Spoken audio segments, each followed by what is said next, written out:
जी शाहजेब भाई, अस्सलाम वालेकुम। कैसे है? गाड़ी आपकी है? जी बैक साइड पे ये माल है इसका, जी, ये माल है और ये भी है। ये दूसरा गाड़ी ये दूसरी गाड़ी का है। अच्छा, ये क्या रेट है? 4,500 का, ये 4,400 ये 4500 का है, और ये वाला 4,400। 4400 रुपया। अच्छा, ये जो इसको अखबार नहीं लगे, एक नंबर, एक क्वालिटी, मतलब साइज छोटा लेकिन माल अच्छा।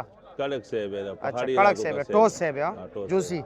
और ये 4400, ये 4300, हाँ, और ये अभी फाइनल रेट? जो लो क्वालिटी होता है जो बिस्कुट की तरह होता है, जी अभी जी। वो बोली पे वो भी हमारा गाड़ी है, और 3,000 साथ में जो 31 बोली हो 32 रही है, को। हाँ अच्छा, वो भी आपकी गाड़ी है? हाँ, 3,032 का बिक लेकिन वो नरम तीन होती है। हजार बत्तीस सौ का। हाँ, और जिस तरह गोल्डन बूस बूस होता है। हाँ, टेट होता है ना अच्छा अच्छा, वो टाइट चावल। सेब नहीं है, ठीक है। मैं जरा बोली भी लोगों को सुना। हाँ, वो भी चेक करो, वो भी ठीक है। सेब है, रंग में भी जबरदस्त है लेकिन अंदर से वो नरम होता है। अच्छा अच्छा, ठीक हो गया।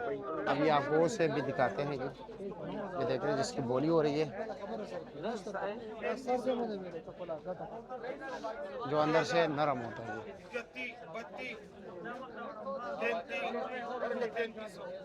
ये जी 3300 रुपये का बिक।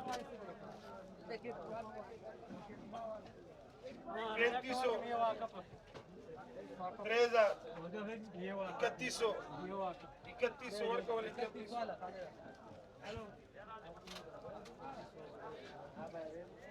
3100, 31, 32, 33, 33